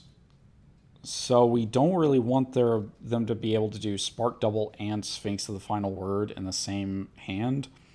And as much as I don't want to give them Jeweled Amulet, because that just means more mana for them, I think it makes sense to do this split. So then they're either getting mana and basically getting rid of Sphinx of the Final Word, or they're getting Spark Double, which they can't cast, and Aether Gale, which they can't cast, and they're going to get rid of it anyway. So I think that this is the split that we're going to go with, which means that we're going to go ahead and take the Jeweled Amulet. We're going to play an island for the turn.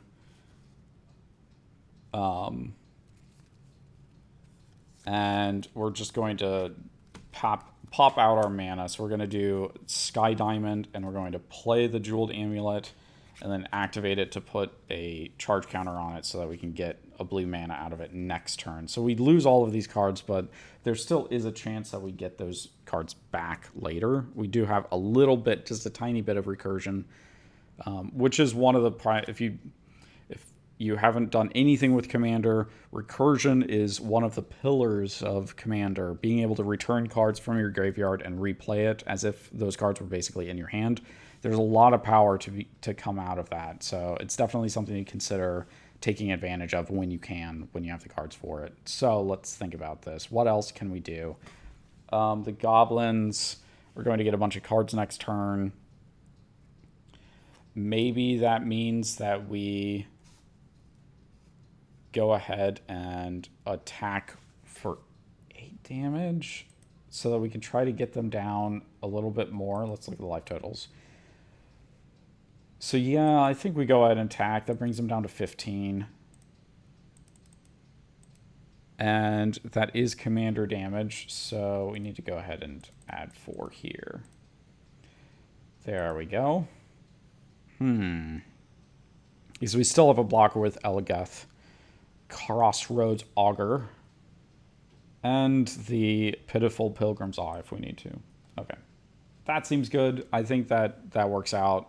I'm not really pleased with what we're getting rid of, but it is what it is. It's kind of how it goes sometimes. Let's see. So, the zombie deck gets to go. Let's untap, draw a card. We have zero, like basically nothing in our hand. So let's go ahead and play the swamp. Let's tap 1. We could get Krinko this turn. No, wait, we don't have enough mana for it. So let's go ahead and do the rest of what we can. We're going to play Entomb so that we can get a zombie into our graveyard, at least, or something that will be really good for later if we can resurrect stuff. So let's think about this. I think that generally speaking, the thing that I get is, at least when it comes to this deck, it's where are you? Actually, the Grey Merchant of Asphodel. If we draw into a resurrection card, that's going to be really strong. Let's go ahead and put that into play, or into our graveyard with Entomb. And then the rest of our mana is just going to be trying to pile on damage onto everybody else using the swamps that we have and the rest of the setup that we have. So basically what's going to happen, we're going to pay 1 black mana. Go and cut this real quick. Okay, so we pay 1 black mana. We play Gravecrawler from our graveyard because we control a zombie. But when it comes to play it, it's at -1/-1, so then Gravecrawler dies, and when it dies, Plague Belcher makes everybody else lose a life.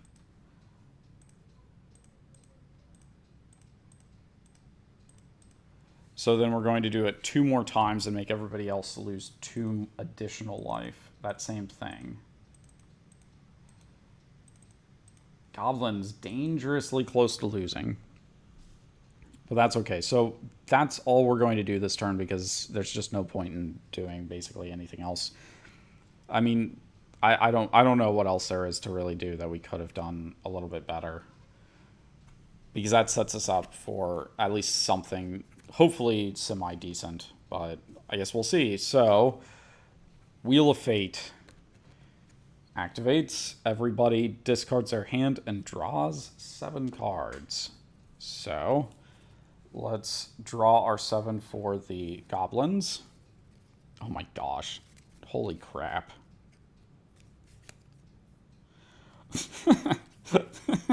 Oh, that's insane. That's a bit crazy.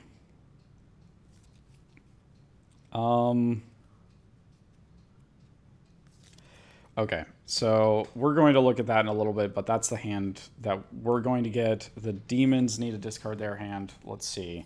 They discarded Hell's Caretaker and Dreadhorde Invasion, but they are going to draw into some nice cards. The Blood Chief Ascension is pretty good.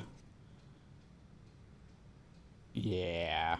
Okay, and we got multiple demons, so that's kind of what I was hoping for. Thankfully, we didn't draw Pestilence Demon, but we'll see if we even survive this turn. Basically, we're going to find out very soon here whether or not we're going to actually survive. Okay, so the Sphinxes discard their hand, draw 7 cards.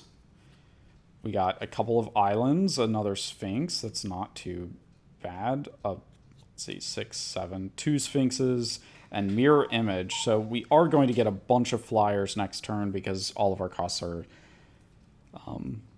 put down. And Sphinx of Foresight plus Elgeth, Crossroads Augur is really good. Really good. Turns basically a free draw 3 each turn. It's going to be important later if we survive. So then the zombies get to draw 7 cards. Let's see what they drew. 5, 6, 7. So, not really great. We are going to have Eternal Taskmaster to be able to bring back... we'll be able to bring back the Grey Merchant of Asphodel, but it's really slow. Yeah, I mean, we have Illusionist Bracers to make Deathmark Prelate destroy 2 things at once, but that's still not really that good. It's still incredibly slow. That's okay. That's okay. Goblins get to do the thing that they like to do, which is overwhelm everybody with goblins. Okay, so that was during our upkeep. We draw a card for the turn, Spike Shot Goblin. Play a land. Let's see. So, we have multiple things that we can do here.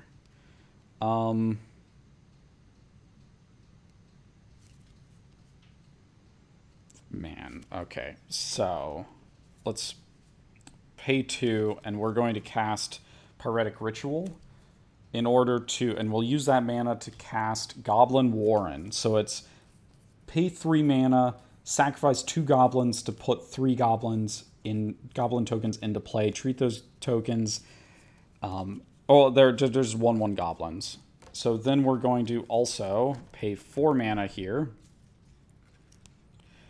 and cast our Ogre Battle Driver. So that means that each goblin, when it comes into play, gets +2/+0 and haste. So let's see what happens if we sacrifice 3 goblins to sacrifice 2 more goblins to put 3 goblins into play. So that's not really that great of a thing. But we do have World at War. We have Dark Dweller Oracle. Let's see what else can we do. What can we do? We need to attack somebody first. Okay. Oh, and we have Goblin Lookout as well to increase the damage, which we should have done some other turn. Oops. Oh well. That's okay. So this guy doesn't actually have haste. He needs to stay back. We do want to... Okay, so we're going to tap... We're definitely going to tap the Goblin Lookout. We're going to sacrifice a goblin and give all of our goblins... All goblins get +2/+0. We need to stack this a little bit better. 1, 2, 3, 4, 5, 6, 7, 8, 9. Okay, so we're going to do 1 token here to represent the goblins. And we're going to put 9 dice on there. that will make it a little bit cleaner over on this side. So we probably don't want to attack with Skirt Prospector. Well, I guess we could actually this turn. Yeah. Okay, but we don't want Krinko to die. Let's see here.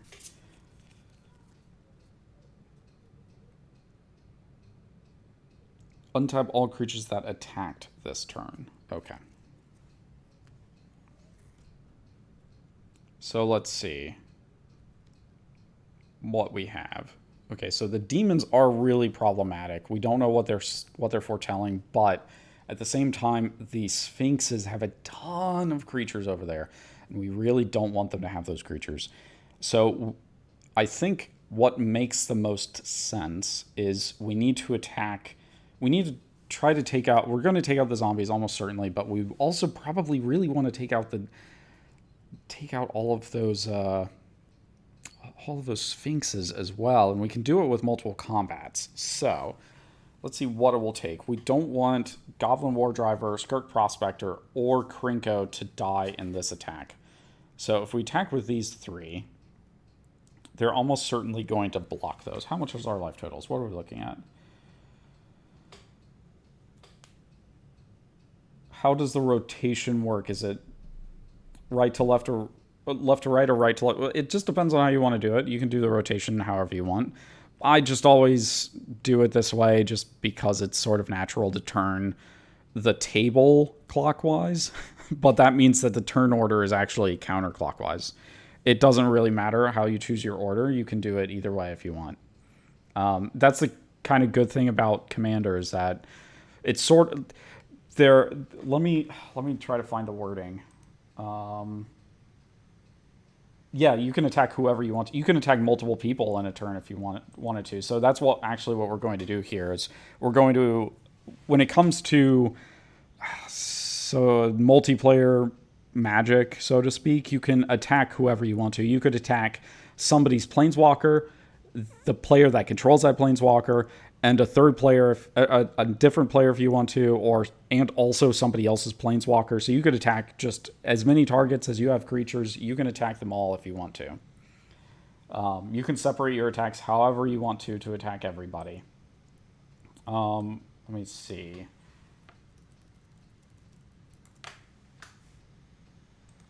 I was going to say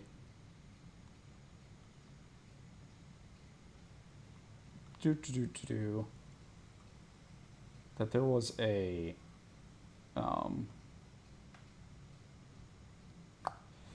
there essentially used to be a rule for Commander, and it doesn't really look. Let's see, philosophy of Commander. That may be where they put it.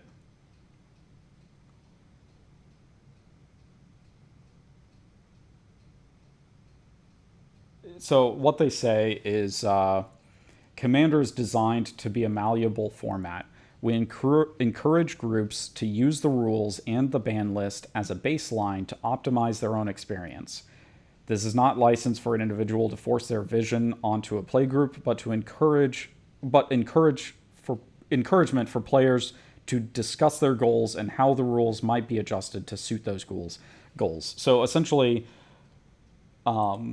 when it comes to Commander, you and your play group, you and your friends, if you all decide to play,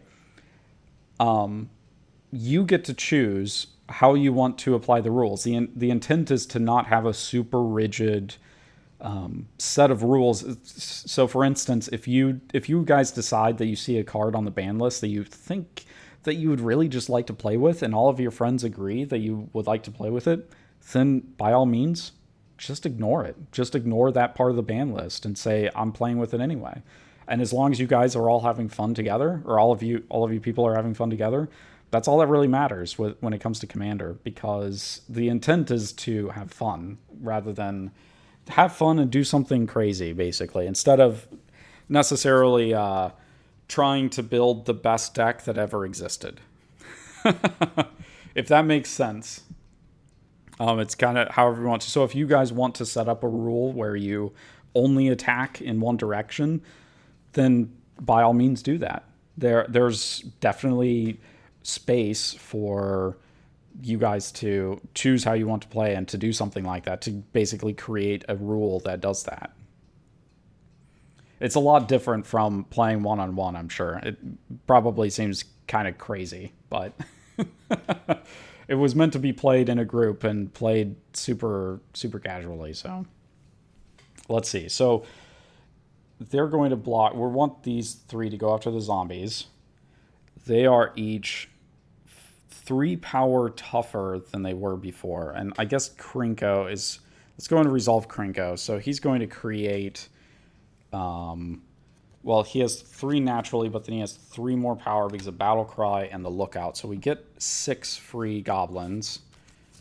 So let's go and put a dice on that. They do have haste, so they can attack this turn, but they can't attack this combat. So those are hanging out.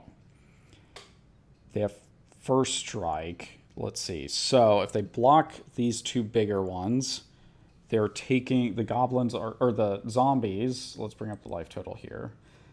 We need to get to 14 damage. So Skirk Prospector by itself. So 1, 2, 3, 4. So 4 damage by itself.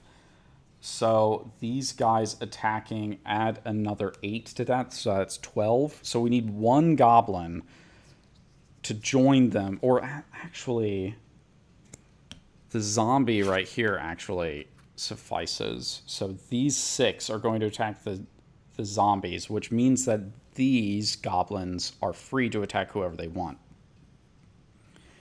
So that is a lot of goblins, and they each dealing 4 damage. Okay, so 2 of them are blocked by the Sphinxes, so that's 7 damage for 21 damage to the Sphinxes. Holy cow. Okay, so we have that life total up. So the goblins are going to take exactly 12 damage here. Yup. Oops, the player's dead. They're dead. Oh, no, wait, no, that was the wrong one. Oops. 12. Yes, that was a mistake. Okay, this is what we wanted. Whoops. The zombies took all of the damage. They're dead. The Sphinxes, they took 21 damage. Holy cow. Actually, this may be over this game. That's not good. Yeah. Oof. Yeah, that's a thing. Okay, so, but these goblins are only dealing 3 instead of 4, so we want to get rid of those in order to activate the other effects that we have. So, during our second main, we are going to sacrifice 5 of these goblins to add 5 mana to our mana pool using Skirk Prospector. We're going to cast World at War. So, yeah, now there's an additional combat, and we untap all of the creatures that attack this turn. So we're going to untap all of these guys. Ooh. So we do have 1 left over that can do something, but unfortunately, Goblin Lookout didn't untap. We did actually kind of want that Goblin Lookout to untap, but that's not what the World at War says that happens. Okay. So, now we get a second attack. And the Goblin War Driver's War Cry will add on top of that. So, how much does it take to finish off the Sphinxes? So if we attack the Sphinxes with these 2, then they're almost certainly going to block those 2 with the creatures that they have. So let's go and resolve Krinko in this case. So we had 6 last time, but we're getting two additional power because we're getting the War Cry and the +1/+1 counter, so we're getting 8 creatures. So let's go and put another Goblin token here to keep track of them. So 6 and 2 more. There we go. These guys can attack right now. Okay, so I'm just deciding all of the combat all at once. Let's see. So these 2 are blocked. We need more damage. So I think that means that we do these two, because these guys are both dealing. They start off with 1. They have the lookout, so that's 3. They have a war cry and then a second war cry. So 5 damage each, 10. That's enough to kill off the Sphinxes. So let's attack everything else with the goblins that we have left over, other than the ones that came in this turn. And we can't attack with Battle Driver this turn yet. So let's see. They have 3 creatures to block with. These are all 4. No, these are 5 ones now. Holy cow. Yeah, those are 5 ones. Oh my gosh, I think that's game. Let's see. Because if they block 3 of them, we're still dealing 30 damage. Yeah, that's enough to win. Holy cow. Yeah, that's resolving Wheel of Fate with the setup that we had before it. Whoo! Whoo! Yeah, you are actually like -10, but the goblins are dealing... Let's see, so 30 here, 33.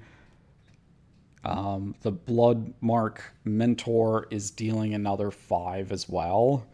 So 38, 40 damage. Ouch.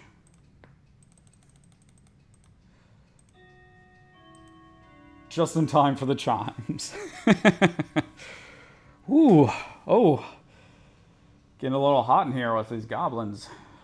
Looking mighty fine. Even with Krinko getting killed a couple of times. Man. Oh, I love that. I loved that. That was really good. That worked out beautifully. I mean, there certainly could have been a couple of other choices that could have changed up things a little bit.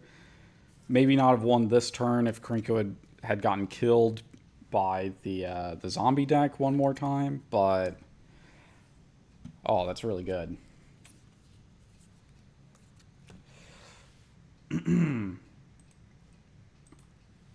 So Drippy, do you think you're gonna try to play another the whole time goblins were getting target and they end up winning? Yeah. That's sometimes what happens with goblins. They just sometimes win. It doesn't matter what you do. They just overwhelm you anyway. I've had to kind of tailor this deck down so that it's not quite as good. Because goblins and elves both, I have a this is like a beginner deck. So this deck right here is a deck that I use to teach Magic. Actually, I've taught a number of people Magic using these decks. And there's an elf deck that also just kind of goes bananas if it's left to its own its own devices a little too long. Although, to be fair, pretty much all of the decks can do that. I mean, all of these could have been really close. It could have been basically one, like this Archfiend of Ilfnir, 1 card away, and that card basically wipes the board by itself. But we were going to Bloodspeaker, and let's see, I'm pretty sure I have Pestilence Demon in here somewhere. Or something like Pestilence Demon, anyway. Let's see. Where are you? Yeah, so we had Pestilence Demon. That would have killed off all of the goblins with basically like 2 mana. I think there might be one other demon in the deck that could be really, really strong like this. So, I don't know. It can be very close a lot of the time, and that's what I'm looking for, is like really close with these decks. So do you think you're going to try to play Orsov as a commander deck?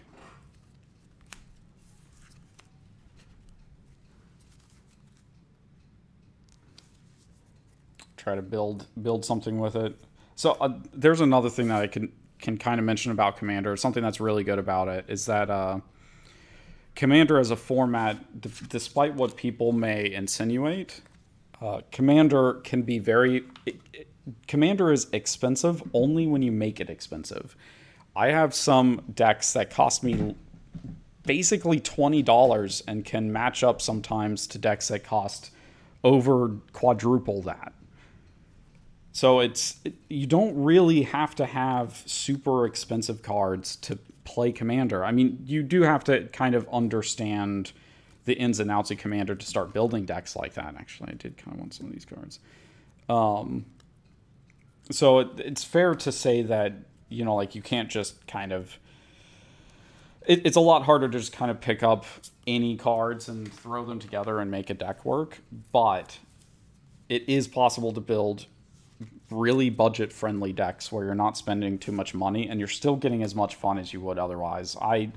In fact, I specifically have gone out of my way to build about 6 or 7 different budget level decks that all do different things, and I mean, like, can be any card type, like any kind of deck that you want. I mean, if you're familiar with Planeswalker decks, like Super Friends decks, I have a budget Super Friends deck. I mean, it's not like the best thing ever, but it's still possible. You can still build playable decks with it, and have plenty of fun with them. So you kind of can just pick whatever you want and then go through the cards that you own. Really, that's if you already have some cards, that's what I would suggest doing. There's also a lot of different resources out there for building casual decks. I mean, like budget level decks, if that's what you're looking for. I would say that I don't know. I don't necessarily put a price tag on anything because I really have built decks that are $20 or less, or decks that are 40, 30, 40, 50, 100. I just own a lot of cards, so I can kind of do that, and I kind of have an idea about deck building a little bit, but yeah, you can definitely build a lot of different things if you need to, if that's something that's important to you guys, to you and your friends.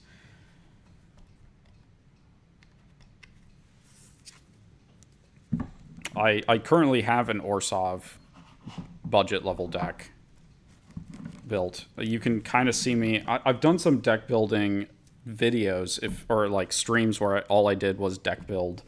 So if you're interested in that, then I can throw a link into the chat, a YouTube link into the chat for that if you need to.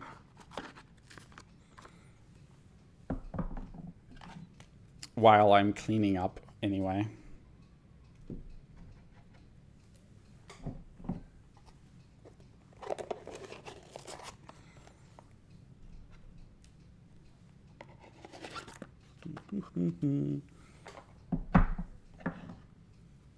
Otherwise, if there's any questions that you have, then just be sure to ask. I will be happy to answer.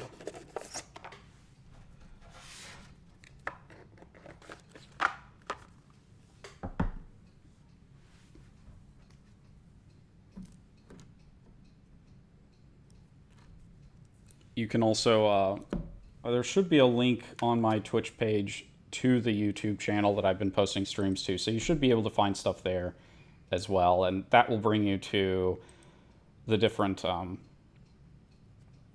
think I've done like 3 deck building streams, maybe 4. I think it's mostly 3.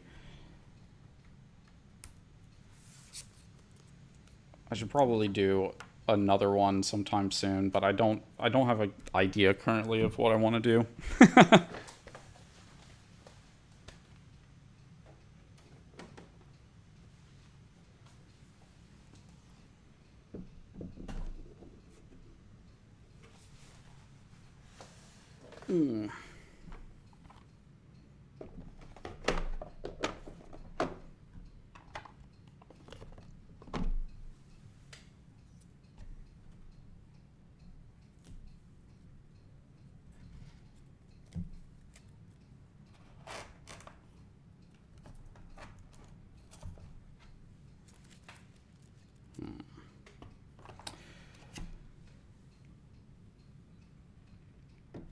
Well, I don't really have anybody to raid right now, so I'm probably going to wrap up the stream. I'll hang around just a little bit longer, but just to see. But otherwise, I'll be closing down the stream. I do want to thank you for watching, and thank you for the raid as well. I really appreciate it. Let's see. Let me go ahead and do. I don't know if I have a. Sure. Yeah, just so I was going to say, the other thing is that I stream a couple of times a week, so you're welcome to join me then. Normally, I'm pretty consistent with Sundays. Wednesday and Thursday is the other time that I stream, and I do more complex decks than I think this coming up Wednesday, Thursday, I'll be doing Plains Chase as well as Commander. So it's going to be a bit crazy coming up, but Sundays typically are a little bit more of this like really, really easy beginner level stuff. So good. I'm glad. Thank you. I appreciate that. And I hope you keep having fun. Definitely, if you're interested in Commander, I definitely give it a go. I really highly recommend it. And it's the only format that I play anymore because I like it that much. I played pretty much every other format. I've played formats that don't exist anymore, and I like Commander better than all of them put together, basically. Like, the only draft formats are about the only thing that get even close to it, and I haven't played draft in a long time, and it's pretty much because Commander is that good to me. So have a great weekend, though, and have a great week. So I will see you all next time.